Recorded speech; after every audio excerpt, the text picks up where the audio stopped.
This episode is brought to you by Shopify. Do you have a point of sale system you can trust, or is it a real POS?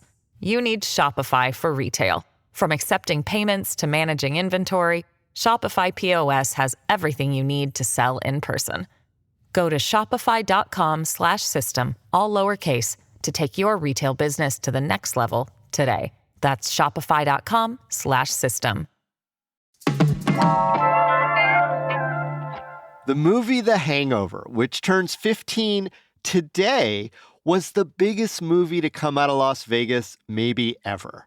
Today on CityCast Las Vegas, we talk with movie maven David Rosen of the Piecing It Together podcast about how The Hangover has played a role in Vegas lore and beyond. On this release anniversary, we ask, did Vegas ever get over its big hangover from The Hangover? It's Wednesday, June 5th.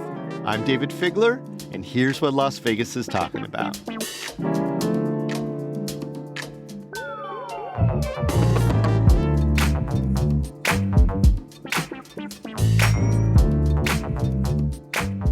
David Rosen, you and I recently rewatched The Hangover together. So tell me, why is it the biggest film about Las Vegas? I think there's a lot of different factors involved, but I think the main thing is if you take the what happens in Vegas stays in Vegas mantra and just boil it down to the perfect distillation of that idea, this is all of it, all wrapped into one, covered in gasoline, and a lighter is pulled out, and everything happens. And Michael Tyson looming over the flames. You never know who you're going to meet when you're in Las Vegas, so that is a perfect example of that. Yeah, I mean, the $500 million at the box office worldwide doesn't hurt either, I'd imagine. Yeah, absolutely. And, we're talking about this in 2024, the 15-year anniversary. It is so hard to imagine a comedy lighting up the box office this way nowadays. It's hard enough for comedies to even just be successful to begin with, but to be such a huge hit is it's kind of amazing. What do you think made The Hangover so successful? I think a big part of it is that all of the main players in this, the Zach Galifianakis, Bradley Cooper, Ed Helms, these people were all kind of at these transitional periods in their careers. Zach Galifianakis, just being a stand-up who was getting into movies, Bradley Cooper kind of getting into his movie star era. All these people were ready to be the funniest, most attention-grabbing versions of themselves, and it all just kind of came together. And Todd Phillips, love him or hate him, I feel like, ever since Joker, people are, maybe a little bit down on him as a filmmaker, even though I actually happen to like Joker. But I feel like he really stepped up. He had done some comedy stuff up until this point, but he really stepped up and pulled everybody together and got the best possible performances out of all of them. Yeah, director Todd Phillips, probably before The Hangover came out, was probably best known for movies like Old School, real comic tour de forces with a little bit of gross out in there. But what do you think specifically resonated with The Hangover that put so many bodies in seats and just keeps it a vibrant thing where there's now been 2 sequels?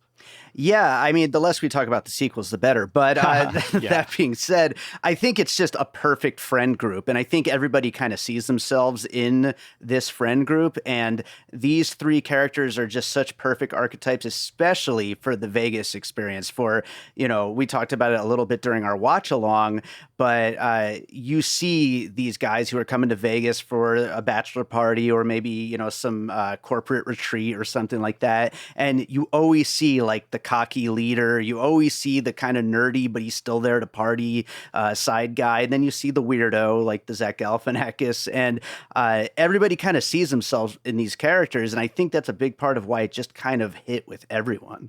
And you mentioned all those star turns. I mean, we left off Ken Jeong's introduction to the world as the notorious Mr. Chow and and little Mr. Chow when he shows up completely butt naked. Absolutely. And Ken Jeong, really, when it comes down to it, I mean, we talked about Mike Tyson, but when it comes down to when you're in Vegas and, when the alcohol starts flowing and you really have no idea where you're going to end up, you're going to meet some Ken Jeong-like characters throughout the evening if it's a good night. Hopefully not in the same state. Oh, my. I'm guessing there's probably quite a few people out there who have never seen a Hangover movie. Could you recap the Hangover, the original Hangover, in a couple sentences or less?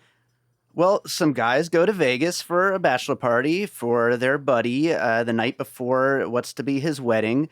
And they all get so blacked out drunk that they wake up the next morning and the groom is missing. And they have to try to piece together what exactly happened the night before. And that takes them on a series of adventures around Las Vegas. As we know, Las Vegas geography doesn't exactly work out all the time. But, they do go all around the town that we love and get into all kinds of crazy adventures and meet up with all kinds of crazy people. Yeah. I would have gone with Bridesmaids meets Memento meets Fear and Loathing in Las Vegas. Great puzzle pieces right there. I love them all. I love them all. Hey, David, let me ask you this question. It's 15 years later now. In what ways do you think that The Hangover still resonates in the popular culture? Well, I think it does in a lot of ways. I mean, I think, first of all, the men behaving badly kind of movie, like that's something that existed before The Hangover. But like when we're talking about these very specific archetypes of characters that all kind of play off each other in this way, I think that is something that's echoed into a lot of comedies ever since this point. I think adding in just this like hard partying thing, and that was something that Todd Phillips was already exploring with Old School, but like just the idea of these characters who are just here to party and it takes them in all kinds of insane directions and into the night kind of movies where like there's really no telling where anything is going to go. It's just, if it's funny, it works. And I think that is something that The Hangover kind of perfected in a lot of ways. And a lot of comedies ever since then have been kind of trying to play in that wheelhouse. I don't know a lot of comedies. I mean, there's a handful, but that have impersonators that show up on Las Vegas streets and at parties. I mean, I guess the Austin Powers is one that just will never go away. But even the Zach Galifianakis baby as a costume character, et cetera, you know about a guy, or we heard about a guy, I think, that makes a living off of doing that? Yeah, that is crazy. And apparently there's one that will like take you out with him for the evening. Like he's your weird buddy who's there to party with you. Like that, it's like a whole industry, it sounds like. Yeah, I mean, talk about coming to Vegas and getting an escort and it being a Zach Galifianakis impersonator with a fake baby and a papoose. Isn't that what we all want? Yeah, that's a Vegas night for sure. Mm-hmm. I'm wondering if there's any other pop references from the Hangover movie that are still lingering around 15 years later. Any that you could think of?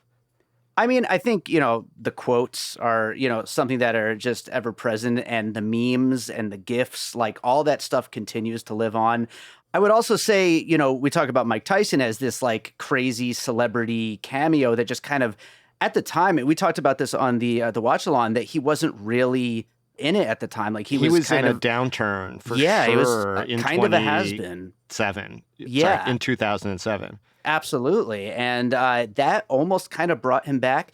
And I feel like nowadays we see that, again and again with these like celebrities, that it's like, wait a minute, what? Why is this guy all of a sudden in this movie? And maybe they're not all like has-beens or haven't really had a hit in a while, but you think about these just random things. I mean, before that was Neil Patrick Harris and Harold and Kumar, but like Uncut Gems, you got Kevin Garnett, where it's just like, what? Why is Kevin Garnett in this movie? Well, in Vegas movies, it's almost always Wayne Newton. Yeah, Wayne Newton. Let's be real. He was probably on the table when someone said, Wayne's been done, Vegas Vacation and many others. Who else might be up there?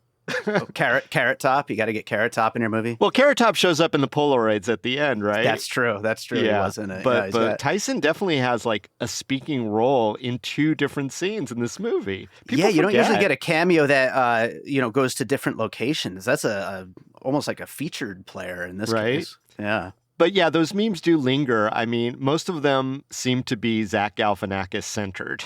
Sure. He absolutely. certainly stole the meme scene. Yeah, absolutely. And he in general, like even if you were to like get away from The Hangover for a minute, he is kind of like a meme empire. Like anything from his Between Two Ferns to his, performances in other films. Like he is somebody whose face you just see everywhere when it comes to internet culture.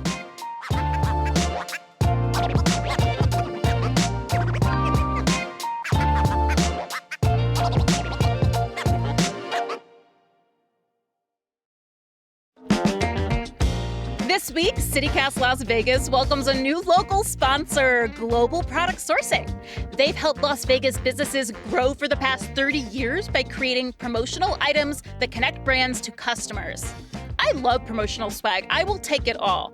Glasses cleaning cloths? Yes, my glasses are dirty. Little packs of Sandy wipes? Yes, they're going right in my glove box for when sticky children get in my car. Drawstring backpacks, I use them as shoe bags in my suitcase. So basically, my branded merch is traveling the world. Global Product Sourcing's catalog contains tens of thousands of items, and they will help you choose what's going to work best for you with your goals and align with your budget. They're local, family-owned, and great to work with. Global Product Sourcing is also supporting our Hey Las Vegas newsletter. Check out their ad in today's edition or go to thegpsinc.com. That's thegpsinc.com, thegpsinc.com. This episode is brought to you by Shopify. Do you have a point of sale system you can trust, or is it a real POS? You need Shopify for retail. From accepting payments to managing inventory, Shopify POS has everything you need to sell in person. Go to shopify.com/system, all lowercase, to take your retail business to the next level today. That's shopify.com/system. When we did our watch along together, I did a little piecing it together style deconstruction of movies that may have influenced The Hangover. I specifically referenced, as I recall, Tomcats, which was a horrible Jerry O'Connell feature. Also, What Happens in Vegas, the Cameron Diaz, Ashton Kutcher. Let me flip the script on you. What movies do you think have taken a direct page from The Hangover, either thematically or stylistically? So, and you'll be able to listen over on Piecing It Together. I am doing a whole conversation with Jeff of the Jeff Does Vegas podcast talking about some more movies that we think were influenced by The Hangover, but just a few examples. We've got Bridesmaids, which I think is a very clear example of women acting badly, instead of men. Around the wedding motif. Yeah. Yes, exactly. We have Last Vegas as far as what maybe a, decades later The Hangover sequel might have looked like if something like that ever happened. And then another one I brought up, The Incredible Burt Wonderstone. Do you remember that movie? Yes. I both love and hate that movie. More hate than love. Yeah. I hated it when it first came out. I accidentally rewatched it because I had forgotten. This is a movie with Steve Carell and Steve Buscemi as very loosely based Siegfried and Roy characters who are contending with the emergence of the new magic force on the strip, a very peculiar Jim Carrey take on what's clearly Criss Angel. Absolutely. Yeah. So yes, what about Burt Wonderstone do you think was influenced by The Hangover? Well, I think it kind of functions in a weird way like another advertisement for what Vegas is. If you're not having the all night blacked out party, you're going to the shows. These shows that just keep getting bigger and weirder and have these big charismatic performers on them. And Burt Wonderstone is kind of an example of those characters that we see in all these Vegas shows nowadays. Yeah. And I guess for people who don't know the Last Vegas reference, that was basically Grumpy Old Men Go to Las Vegas. And it had De Niro, Morgan Freeman. I can't remember who else was in that movie, but it was also not great. Yeah, it was okay. I think Michael Douglas was in that, maybe. I think so. Yeah. It's been a long time since I've seen it. But yeah, definitely. I think that there's plenty of movies that you could talk about that were inspired by The Hangover, and we will be doing that over on Piecing It Together. You do mention the bad behavior, David, and Las Vegas is portrayed in that movie, The Hangover, as a place to basically trash and leave. And I want to play a clip from our podcast with a longtime local named Justin Favela, who actually used to work at Caesar's Palace. Here's what he said about the movie The Hangover. It's kind of an understanding that people are going to come out here and just go buck wild. I mean, when you have movies like The Hangover that are just priming people for having the wildest time, and a lot of these casinos are advertising those experiences. So how can we tell them not to do that if that's what we're selling in the media to all these people? So Justin went on to say how, as an employee at Caesars, he was constantly trying to keep people from trying to get up on the roof.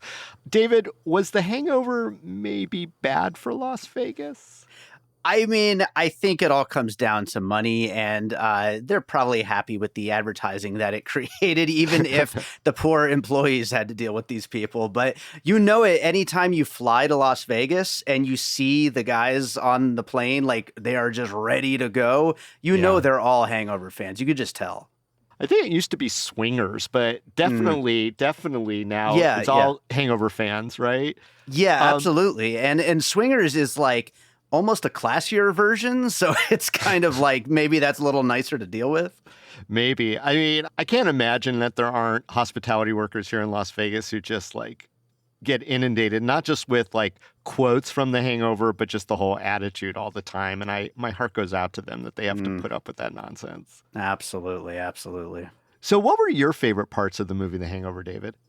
Oh my gosh. Well, this was my first time watching it in years, and I didn't even really remember a lot of these like really, really funny moments, but there's so many of them. Really, everything with Galifianakis is hilarious. Every line out of his mouth is funny. The reveal of the tiger in the bathroom is just absolutely classic.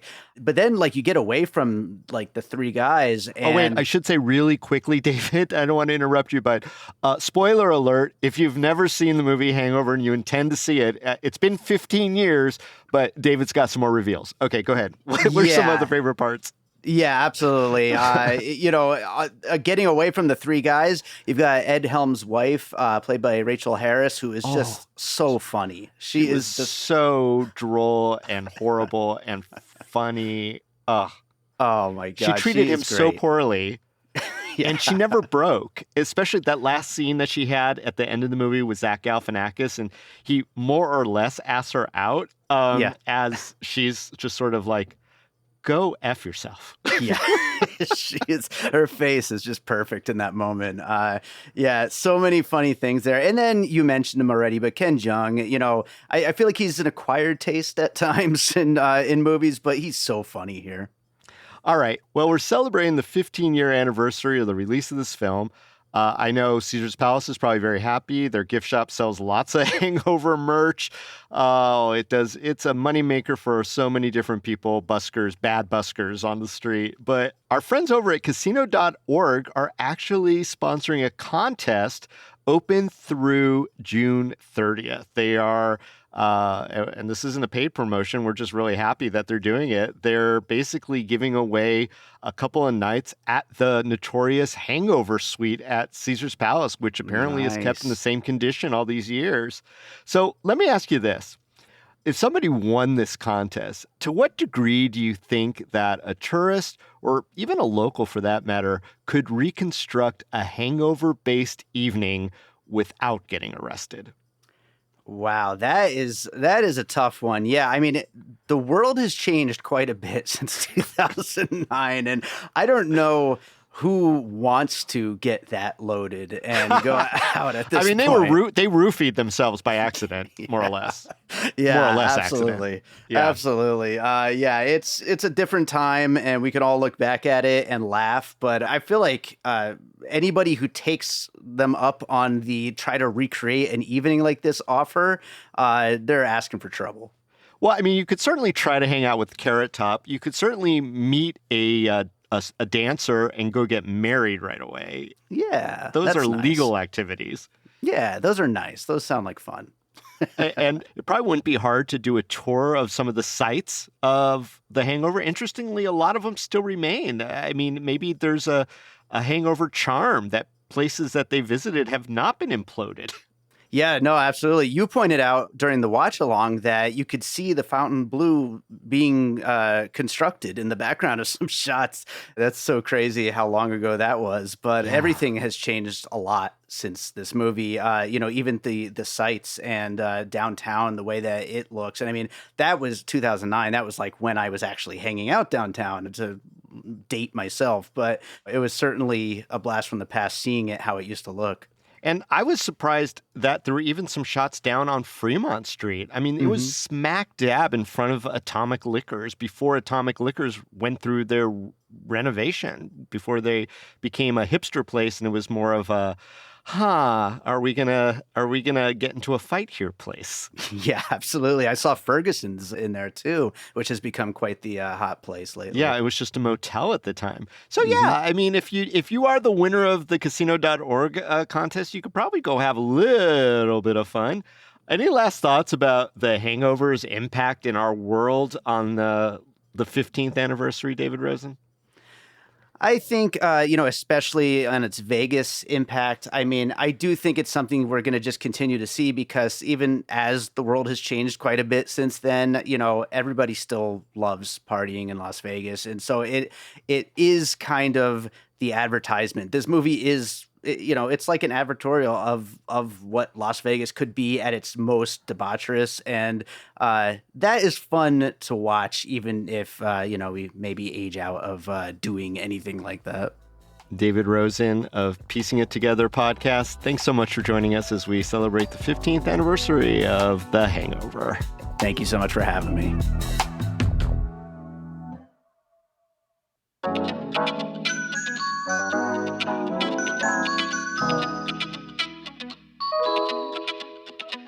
And that's all for today here on CityCast Las Vegas. If you enjoyed the show, go tell a friend. You could also rate our show, leave us a review, and subscribe to our morning newsletter. We'll be back tomorrow morning with more news from around the city. Till then, stay lucky.